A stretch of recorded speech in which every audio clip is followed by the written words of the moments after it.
I got it! When I first heard about Dave being trapped in a maze... 1, 2, 3, 4!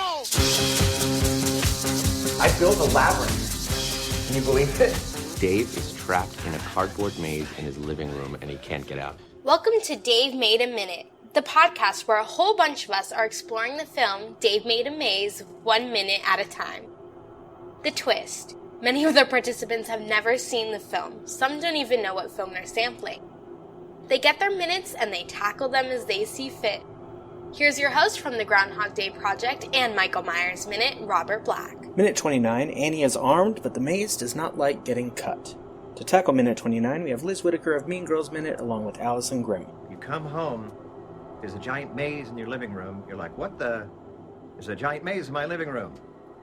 I've heard of people rearranging the furniture, but this is wackadoodle crazy. Give me a sense of that. This doesn't make any sense. Is that a problem? Did you promise to my segment? My solution's no problem. It's like a fucking cocktail party in here. I get a few words from you before you go. Listeners, welcome back to another episode of Dave Made a Minute. Dave Made a Minute! That's the new theme song. Your daily podcast where a... Can we do like the air horn? And we're already off the rails. Sorry. I am today's co-host, Alyson, also a co-host of the upcoming podcast, Potent Potables, your soon-to-be weekly podcast where we discuss the past week's episodes of Jeopardy! Whoa! Like the cool kids. What? Oh, off the chain! The crowd goes wild!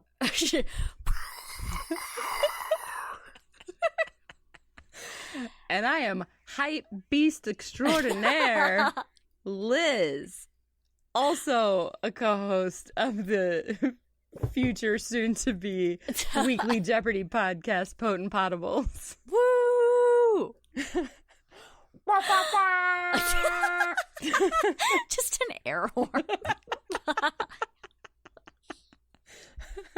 You may know me from other places around the internet doing bad podcast, bad accents, and trying to make musical noises with my mouth.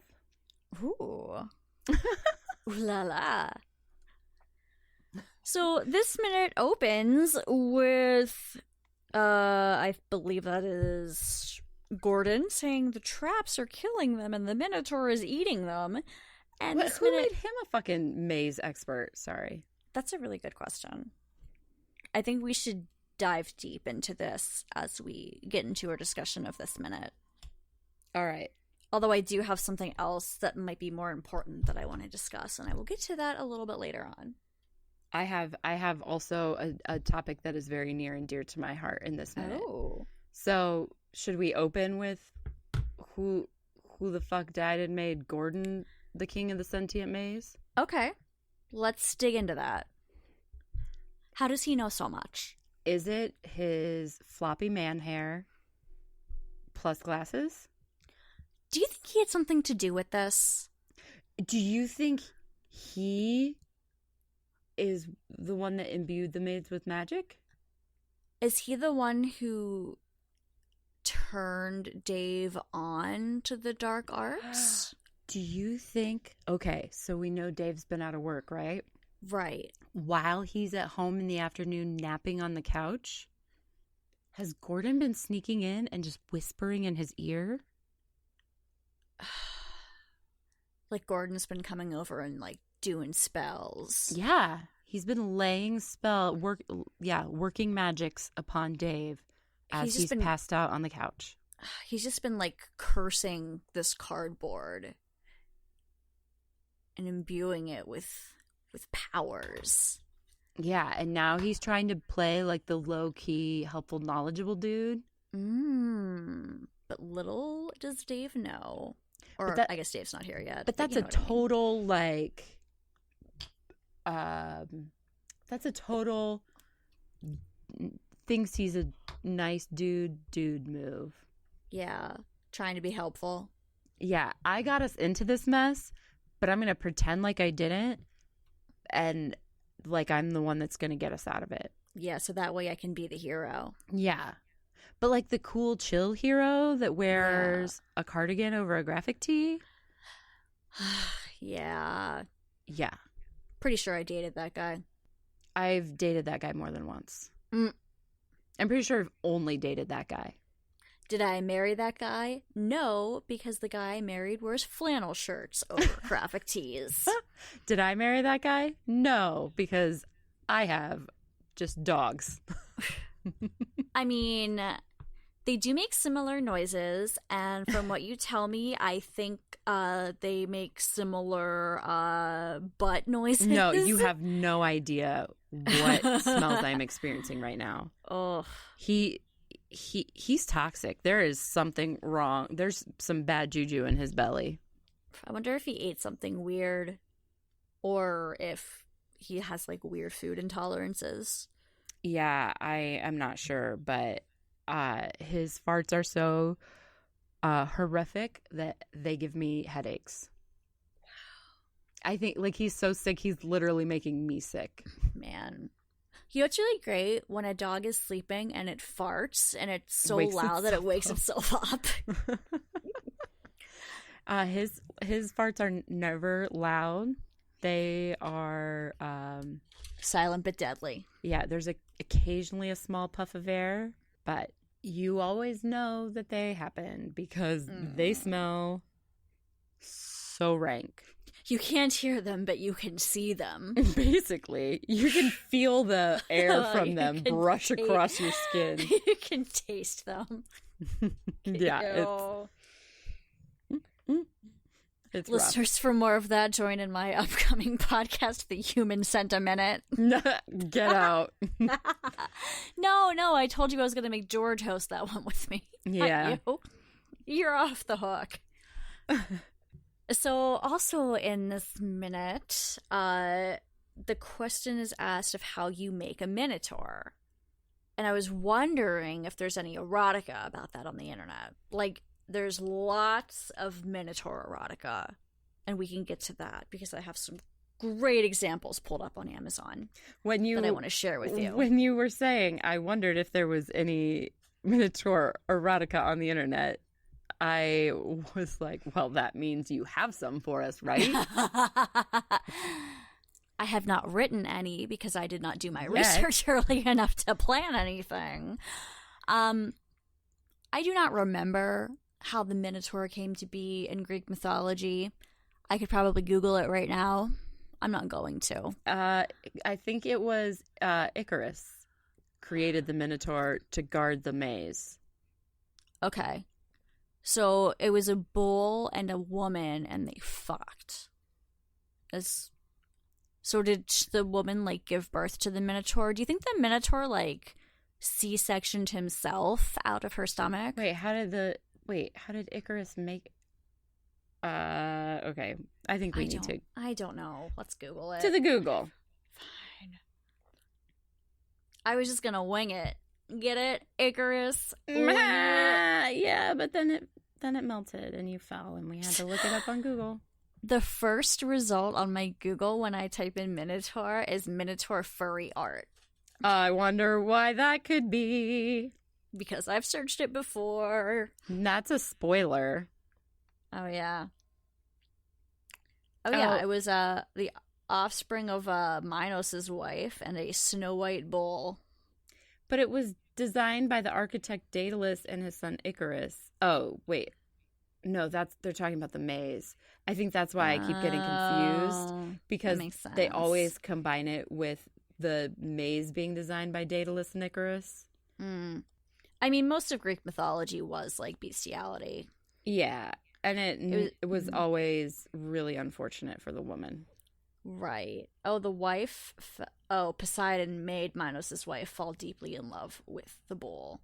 Oh, Pasiphae. I don't know how to pronounce it. I'm probably pronouncing it wrong. Okay. Had craftsman Daedalus make a hollow wooden cow and climbed inside it in order to mate with the white bull. And there's no information on Wikipedia about the Minotaur's birth. Are you reading it too? I think we're in the exact same spot in the paragraph. Like, his mother nursed him, but like, so clearly she survived the birth. So I'm really curious about like the actual childbirth of the Minotaur. Because he has horns. Well, but so, okay, but cows grow horns. They're not born with them. They grow in later. I've seen a cow be born. It's not pretty. So baby Minotaurs don't have horns yet? That's adorable. They grow in later. I want to see a baby Minotaur. Do you think anybody's drawn that? I think if you Google it, you will probably find that someone has. Baby Minion costume. Well. The first one appears to be somebody's baby Minotaur persona. Oh, I hate the internet. Picasso made a series of etchings in the Vollard suite showing the Minotaur being tormented, possibly inspired also by Spanish bullfighting. Huh. He also depicted a Minotaur in his 1933 etching, Minotaur Kneeling Over Sleeping Girl, and his 1935 etching, Minotaura Maki. How did you time travel back to 1933 to be depicted in that etching, Alyson? Wouldn't you like to know? I would. I am so fascinated by time travel. Why are you keeping this from me? It's not time travel. That was just me in a past life. Okay. I'm sorry. No, you know what? I will accept that. Okay. That answer is acceptable to me. So, Liz, I have a question for you. Is it, how do I feel about Annie's box knife choice? Oh, how do you feel about it?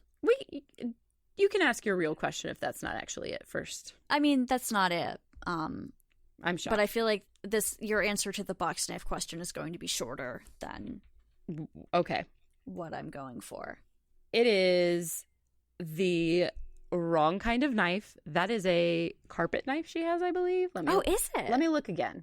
Gonna say, it doesn't really look like the box cutter I have at work. It, okay, no. Well, yeah, so I would call that more of a carpet knife or a utility knife. It is, it's fine, but the way it is positioned in that holder thingy is not going to be placed in the most useful way to cut through that cardboard. Oh. That's why it takes so long. Maybe that's all she had. I mean, I suppose not everybody is a weirdo like me with just box knives stashed all over the house. I don't have a flashlight for when the power goes out every other week. But you have plenty of knives. But bitch, I got box knives. That was a useful tangent. Are you using those box knives to kill and eat people? No. The traps kill people. Oh, you just eat them. Yes. All Wait. right. What? Hey, Liz. Hey, Alyson. Are you ready for some Amazon Kindle Minotaur erotica descriptions? What? You know it. Oh, all right. Boom, boom, boom. Here we have the Minotaur's mating maze. Oh, yeah, we're putting some sexy music behind this. It's only 16 pages long. Are you going to read the whole thing? No, I did not. I'm not going to. Did you highlight selected passages? No, I'm just looking on my phone. It's $2.99 to purchase. I'm not saying I'm not going to purchase it. So here's the description. Trapped in an endless labyrinth without any clothes, a young woman encounters a witch who speaks in riddles, who gives her a potion to drink that will allow her to travel to the core of the maze. The woman finds herself running from a ferocious, horny beast, dashing in and out of mysterious rooms, and becoming trapped by a group of strange sex slaves. Will she ever find her way out of the maze? Not if she's trapped. Without any clothes. By a group of strange sex slaves. And a horny beast. Get it. Where's Rob Lumley when you got a pun? Here's another one. I mostly dislike the title because of the implications. Well, the title is Ravaged by the Minotaur. And then in parentheses, it says dark fantasy, huge size monster. That's a lot of title. That's a lot of genre. I could maybe have just been happy with the initial phrase of that title. Ravaged by the Minotaur. Yeah, I'm into that. Yeah. You add all that other shit, now I'm not buying it. Dark fantasy, huge size monster. Yeah, I don't need all of those adjectives. Well, it's definitely talking about his giant Minotaur dick. I understand that, but I don't need all of those adjectives in the title of the story. Just leave me with Ravaged by a Minotaur. Okay. I'm hooked. What about this one? Mounted by the Minotaur. Same. People respond to action verbs when there's a limited amount of time to make a decision. Yeah. I'll tip to anyone writing a story or a book or whatever. Amazon Kindle erotica. Yeah. If you can have, you have very few seconds to gather or to catch someone's attention, I think 8 or fewer seconds, action verbs are gonna get it. What about all caps?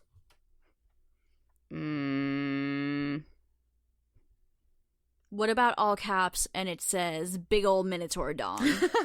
No, you know what I'm really here for? I want the alternating case. Like you're making fun of it? That's how I'll know it's erotica for me then. Okay. Are you ready for another description? You know it. So this one is Mounted by the Minotaur. And also, listeners, I really encourage you to go onto Amazon and search for these because the book covers are amazing. Oh, doing it. All right. Callie is a former track star and current New York University co-ed. She's heard of the Garden of Unearthly Delights and the urban legends about women being kidnapped to service the monster's ravenous sexual appetites. But she's never seen the garden in person, until the night she's wrenched from her bed, drugged, and abandoned in the garden to fight for her life. I feel like some of these might need trigger warnings. Yeah, that took a turn. Yeah. That did take a turn. I did not see the drugged part when I read this originally. I thought she was going to go to the garden willingly. Oh my God, this cover. Fleeing hellhounds intent on taking their pound of pleasure before their pound of flesh, Callie seeks refuge in the Minotaur's maze. She's heard the Minotaur is a hideous man-beast with the head of an ox, the body of a man covered in a dark brown pelt, and the evil temper of the devil himself, but there's no other place to hide. Imagine Callie's surprise when she learns the Minotaur has a thing for blondes and knows just what it will take to please this feisty college girl. But will a night of primal satisfaction in the beast's arms be enough? Or will Callie crave more than a one-night stand? I am guessing that one was written by a man, even though the author's name is listed as Persephone something or other. Because it's a rape fantasy. Yeah. Oh my God. These covers. Okay. Ravaged by the Minotaur is slightly better put together. However, the Minotaur in this one looks like it's baked so potato. Poorly. There's one that's so poorly photoshopped. It's the second one, Mounted by the Minotaur. They didn't cut out wherever they cut the girl out of. They didn't remove the background from between her elbow and her body, so there's just a little white triangle in there. Amazing. A+ graphic design work, team. Graphic design is my passion. So here's one that was definitely written by a man. It's called Punished by the Minotaur Herd. By the Minotaur Herd? Yeah, a herd. Yeah, they're punishing this girl by giving her body to the whole herd to share. The half-human bull monsters have mammoth endowments and a primal desire to mate with and seed human women. Yeah, that's another one that says it's written by a lady's name. Definitely That's not. totally written by a man. That's a man. Odessa Lash is definitely a dude. Mm-hmm. Oh, here's some male Minotaur erotica. It's called Locking Horns. Okay. Into that. Although it doesn't have a Minotaur on the cover, so it loses points for that. Yeah. Taken by the Minotaur Herd, A Virgin's Discovery. Also by Odessa Lash. Mm-hmm. Ooh, Mated to the Minotaur. Gay fantasy monster erotica. God, there's so much weird porn on Amazon. It's amazing. I know, it's great. I've lost so much time to Amazon erotica. I have so much on my Kindle. Yeah, I mean, you might as well go on Amazon and pay $2.99 for something that's like actual readable quality over digging through lit erotica for free. Oh yeah. And at least on Amazon you get an amazing cover to go with it. Oh yeah. Some are better than others. Some actually look like a person who has used a computer before made them. Others do not. So my only other actual note about this minute, did you ever play Final Fantasy IV on the Super Nintendo? I did not. It was Final Fantasy II in America. No. Okay. I have terrible hand-eye coordination. That's not true. I just can't play video games. Oh, I mean, I can't really play anything after the Super Nintendo. But I'm replaying through Final Fantasy IV for like the millionth time because it's my favorite game. And the organ music that plays at the very end of this minute, that opening chord is the same as the opening of Golbez's theme. So listeners can back me up on that. There are listeners out there that are very excited to know this. That's good. I wonder if there's listeners who have even noticed that themselves. I'm sure there are. Yeah, like I have a tattoo from that video game. That's how much I love it. Nice. Yeah. It is a pixelated Rydia on my arm, and it's really cool looking because of the way the artist did it. If you would like to see it, maybe I will show you if you ask nicely enough in the Facebook group for this podcast, Minute Or. And if you have an idea about anything we talked about today, you must do as the Steadicam operator does. Move your Steadicam off of your shoulder so it doesn't know, so you jack up all your video. Okay. Raise your finger, look pensive, make sure you capture everyone's attention, and then silently place the camera back in position and go back to recording without doing anything else. I was really curious about where this was going to go. Around second 13, Gordon's saying, "How do you make a Minotaur?" And the camera operator is like, "I have an idea." All of this is silent. And then he pauses and he just then silently puts his arm back down. I don't have an idea. Because you know what his idea is? It was you, motherfucker. Lady bull sex. Oh. He's thinking about the physical process of making a Minotaur. I thought you were talking about he knew it was Gordon and then realized that if it was Gordon, he was afraid of Gordon and didn't want to call Gordon out in the center of his power. I see. That's a good point. Yeah. He has a hunch about Gordon and his unearthly powers. Yep. Yeah. I know exactly what you've done. Yo, Gordon, I know it's you. I know what you did last summer. I've seen that. Okay. I really need to start making a list of movies that you've seen. I know it's a weird mix. Yeah. Yeah, we discussed this. It's a bunch of Disney and Star Wars movies, and Titanic and Mean Girls and The Human Centipede. I have not seen The Human Centipede, nor will I. Nor will I ever. I will not. I find it very upsetting. as a concept. I don't need to see it. I'm already very disturbed. All right. Liz, do you have anything else for this minute? No, I am too disturbed now. I can't go on. All right. All right, listeners, if you've enjoyed our horse shit, I have some great news for you. If you have not enjoyed our horse shit, I have some terrible news for you. So much bad news. We will be back tomorrow for another episode of Dave Made a Minute. Bye. And then I could probably disarm all the traps, and then we can finish this maze. Who is with me? That was Liz Whitaker of Mean Girls Minute along with Alyson Grimm taking on minute 29 of Dave Made a Maze. Next time on Dave Made a Minute, we've got Liz and Alyson back again to take on minute 30. Thank you for listening to Dave Made a Minute. Intro dialogue snippets were taken from Dave Made a Maze, directed by Bill Watterson, written by Bill Watterson and Steve Sears, and produced by John Charles Meyer. Intro music is Diversion by The Equals, featured in the film Dave Made a Maze, and Life Cycle of a Match by Parvis Decree. Outro music is Leaving This Godforsaken Place and Her Presence is Strong Here by Parvis Decree.